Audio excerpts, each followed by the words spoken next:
ഈ കഴിഞ്ഞ ഒരു വർഷത്തെ ഭരണത്തിൽ ഒരുപക്ഷെ ഈ സർക്കാർ സ്വീകരിച്ച ഏറ്റവും നല്ല നടപടി, ഈ നടപടി സ്വീകരിക്കേണ്ടത് കഴിഞ്ഞ 60 വർഷങ്ങളിൽ എപ്പോഴും ആയിരുന്നു, അത് ഈ മലയാളം നിർബന്ധമാക്കി എന്നുള്ളതാണ്. ഈ സർക്കാരോട് എനിക്കുള്ള ഒരു വിഷമം, അടിയന്തരാവസ്ഥക്കാലത്ത് തടവുകാർക്ക് പെൻഷൻ അനുവദിക്കണമെന്ന്.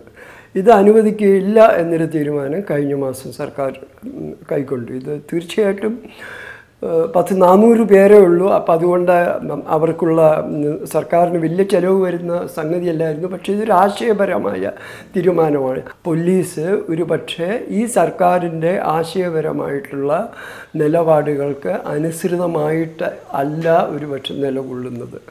ഇത് മറ്റൊരു വിഷമിപ്പിക്കുന്ന കാര്യമാണ്. അതിനുദാഹരണമാണ് ഈ നിലമ്പൂരിൽ നടന്ന വ്യാജ ഏറ്റുമുട്ടലെന്ന് പലരും കരുതുന്ന നക്സൽ മാവോയിസ്റ്റുകളെ വധിച്ചു. പുതിയ വിദ്യാഭ്യാസ മന്ത്രി ആരായിരുന്നു എന്ന് പറഞ്ഞാൽ, ഈ ഒരു വർഷക്കാലം CPM അനുകൂല അധ്യാപക സംഘടനകളുടെ വിദ്യാഭ്യാസ മന്ത്രിയായിട്ടാണ് അയാൾ പ്രവർത്തിച്ചത്. അദ്ദേഹത്തിനും വിദ്യാഭ്യാസത്തെക്കുറിച്ച് ഒരു വലിയ കാഴ്ചപ്പാടുണ്ടായിരുന്നില്ല. ആ കാഴ്ചപ്പാടിൻ്റെ അഭാവമാണ് ഇൻ്റർനാഷണൽ സ്കൂളുകൾ പോലെയുള്ള സങ്കല്പത്തിൽ തെളിഞ്ഞു കാണുന്നത്. എടുത്തു പറയാവുന്ന ഒരേ ഒരു സവിശേഷത മലയാളത്തെ ഹൈസ്കൂൾ തലം വരെ നിർബന്ധമാക്കി എന്നതാണ്. അത് നല്ല തീരുമാനം തന്നെയാണ്. എന്തുകൊണ്ടെന്ന് വെച്ചാൽ മലയാളത്തിൻ്റെ സവിശേഷത കൊണ്ടല്ല, മാതൃഭാഷയാണ് ഏത് ഭാഷക്കാർക്കും ഭൂമിയിലെ ഏറ്റവും വലിയ ഭാഷ. ഒപ്പം തന്നെ പ്രാധാന്യം കൊടുക്കണം. ഇംഗ്ലീഷ് വിദ്യാഭ്യാസം ശരിയായ നിലയിലായിരിക്കും. അങ്ങനെയാണ് SLC കഴിയുമ്പോൾ ഒരു കുട്ടിക്ക് പറയാനും എഴുതാനും ഒക്കെ സാധിക്കും. അങ്ങനെ വേണം വിദ്യാഭ്യാസം. ആ തരത്തിലുള്ള ശ്രദ്ധയും ഇല്ല. വളരെ എക്കോ ഫ്രണ്ട്ലിയൊക്കെ ആയിട്ടുള്ള എൻവിറോൺമെൻ്റലിസ്റ്റിലൊക്കെ ഊന്നിയിട്ടുള്ള വളരെ വ്യത്യസ്തമായൊരു വിദ്യാഭ്യാസ പദ്ധതി വേണം. PSC വേണം എല്ലാ പ്രൈവറ്റ് സ്കൂളുകളിലും പോസ്റ്റിങ്ങിന്.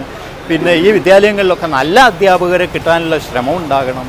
പരീക്ഷാ കേന്ദ്രീകൃത വിദ്യാഭ്യാസ രീതിയിൽ നിന്ന് നമുക്ക് മോചനം കിട്ടണം. പിണറായി വിജയൻ മുഖ്യമന്ത്രിയായി ചുമതലയെടുക്കുമ്പോൾ ചില മാറ്റങ്ങൾ വരുത്തിയത് അദ്ദേഹത്തിൻ്റെ മാധ്യമങ്ങളോടുള്ള സമീപനത്തിലുള്ള സംശയങ്ങളുടെയൊക്കെ പ്രതിഫലനം അതിൽ കാണാം.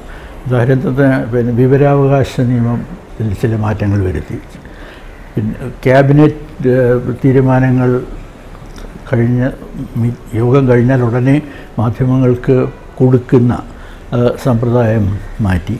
അപ്പോൾ ഇതൊക്കെ മാധ്യമങ്ങളോട് തുറന്ന രീതിയിൽ പെരുമാറാനുള്ള ഒരു വൈമുഖ്യം. കേരളത്തിലെ കോടതികളിൽ നടന്ന സംഭവങ്ങളുടെ അടിസ്ഥാനത്തിൽ അതിന് പരിഹാരം കാണാൻ മുഖ്യമന്ത്രി മുൻകൈയെടുത്തിരുന്നു. അദ്ദേഹം ചില ശ്രമങ്ങളൊക്കെ നടത്തി. അത് ഫലപ്രദമായില്ല.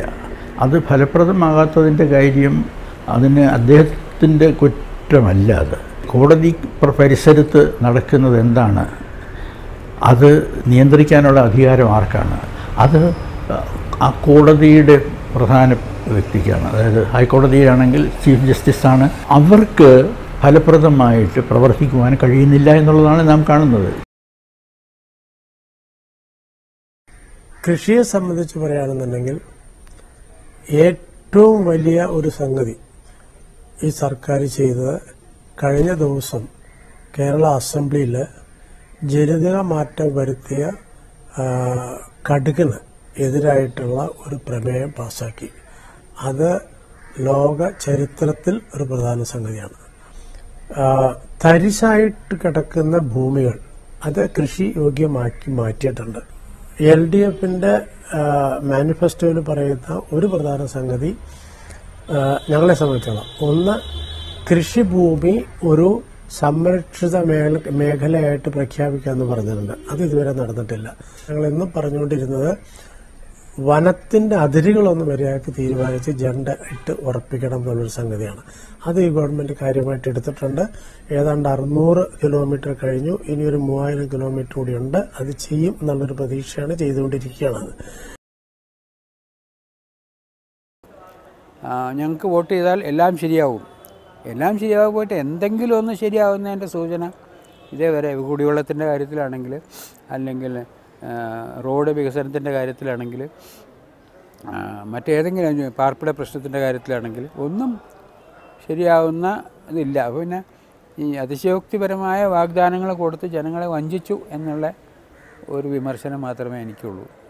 ഈ രണ്ട് കൂട്ടരും ഇതേമാതിരി തന്നെയാണ്.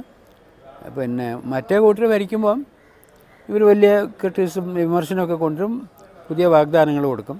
പക്ഷെ ഭരണം അവരുടെ കയ്യിൽ കിട്ടുമ്പം ഒഴികഴിവുകൾ പറയും, നീട്ടിവെക്കാനുള്ള കാരണങ്ങൾ കണ്ടെത്തും, സമ്പത്ത് പണം പോരാ എന്ന് പറയും. ഇത് രണ്ട് കൂട്ടരുടെയും പൊതു സ്വഭാവമായി മാറിയിരിക്കുകയാണ്. താരതമ്യേന മെച്ചപ്പെട്ട ഒരു ഗവർണൻസ് സംസ്ഥാനത്ത് ഉണ്ടായിട്ടുണ്ടെന്നും അഴിമതിയുടെ അംശം തുലോം കുറഞ്ഞിട്ടുണ്ട് എന്നും ഉള്ളത് ജനങ്ങളെ സംബന്ധിച്ചിടത്തോളം, സർക്കാരിനെ സംബന്ധിച്ചിടത്തോളം ആശ്വാസകരമായ, അഭിമാനകരമായ കാര്യം തന്നെയാണ്. പക്ഷേ അതേസമയം ചില പ്രത്യേക രാഷ്ട്രീയ അവസരങ്ങളിൽ, രാഷ്ട്രീയ സന്ദർഭങ്ങളിൽ ശരിയായ നിലപാട് എടുക്കുവാൻ ഗവൺമെൻറ്റിന് സാധിക്കാതെ പോയി എന്നുള്ളതാണ് ഒരുപക്ഷെ ഈ നേട്ടത്തിൻ്റെ ശോഭ കെടുത്തിയ ഒരു ഘടകം. മറ്റൊരു പ്രശ്നമുള്ളത് രാഷ്ട്രീയ സംഘടനകളുടെ കാര്യത്തിലാണ്. രാഷ്ട്രീയ സംഘടനകളുടെ, പ്രത്യേകിച്ചും കണ്ണൂർ പോലുള്ള സ്ഥലങ്ങളിലെ രാഷ്ട്രീയ സംഘടനകളുടെ കാര്യത്തിൽ പാർട്ടിക്കതീതമായി ജനങ്ങൾക്കൊപ്പം നിൽക്കുന്ന ഒരു നിലപാട് വളരെ ശക്തമായിട്ട് പ്രകടിപ്പിക്കുകയും അത് ഫലത്തിൽ വരുത്തുകയും ചെയ്യേണ്ട ബാധ്യത കൂടി ഗവൺമെൻറ്റിനുണ്ട്. അതാണ് പെട്ടെന്ന് തന്നെ ഞാൻ ഈ ഗവൺമെൻറ്റിൽ നിന്ന് പ്രതീക്ഷിക്കുന്ന ഒരു പോസിറ്റീവായിട്ടുള്ള കാര്യം.